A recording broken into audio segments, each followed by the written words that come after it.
লোহাগড়ায় ঔষধ ফার্মেসিতে হামলা, ভাঙচুর করে নগদ টাকাসহ মালামাল লুটের অভিযোগ।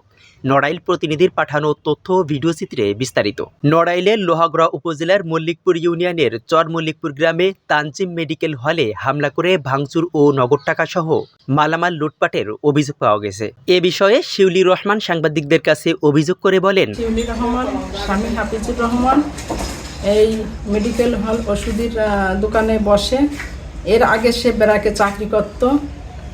মল্লিকপুর গ্রামে দীর্ঘদিন ধরে দুইজন মার্ডার হয়েছে। মার্ডার হওয়ার পরের থেকেই আসামি হয়েছে মাহমুদ খার বাহিনী। তারা যে জেলখানায় ছিল, জেলখানার থেকে গত কিছুদিন আইসে এই গ্রামে তারপরে মারামারি হুড়োহুড়ি নিয়েই তারা ব্যস্ততার মধ্যে দিয়ে আছে। এর ভিতর আমার স্বামী স্টপ করেছে। আমার স্বামীকে এই ডক্টরসে নিয়ে গেলি ওরা বলিছে আপনারা ঢাকা নিয়ে যান। ঢাকা নিয়ে গেছে, স্বামী এখন ট্রিটমেন্টে আছে। এর ভিতর কালকে রাত 9টার সময় ওই মাহমুদের বাহিনী আইসে 40 থেকে 50 জন আইসে আমার দোকান ভাঙচুর করে 5 লাখ টাকার মতো ক্ষয়ক্ষতি করেছে। আমার এখানে বড় একটা ফ্রিজ ছিল, ফ্যান ছিল, সব নিয়ে গেছে তছনছ করে।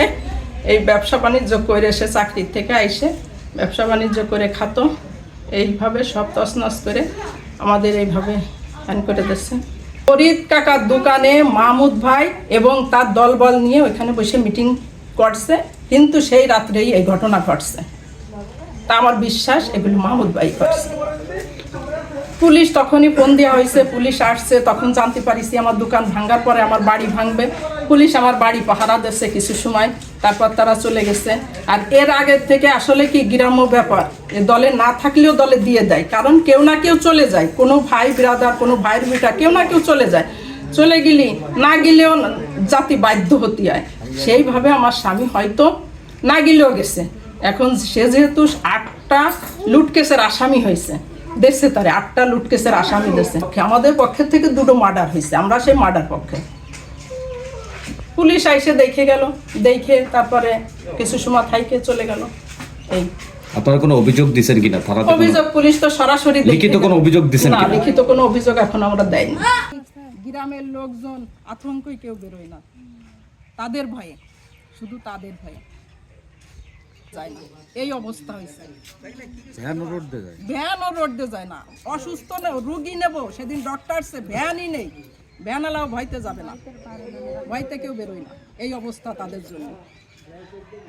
তারা জানি না, তারা যদি চায় যে আমরা চলে যাই, তারাই বসত করুক। হ্যাঁ, তা বলে দিক তারা সরাসরি আমাদের যে তোমরা চলে যাও, আমরা বসত করি। তানজিম মেডিকেল হলের মালিক মোহাম্মদ হাফিজুর রহমান পিকুল বর্তমান শারীরিক অসুস্থ থাকার কারণে চিকিৎসার জন্য কিছুদিন যাবৎ ঢাকায় অবস্থান করছেন। এ বিষয়ে খান মাহমুদ আলমের সাথে মুঠোফোনে কথা হলে তিনি বলেন, আমি সহ আমার লোকজন কেউ গ্রামে যেতে পারে না মারধরের ভয়ে। আমরা সবাই বিভিন্ন জায়গাতে থাকি। এই ঘটনার সাথে কোনোভাবেই আমি বা আমার লোকজন জড়িত না।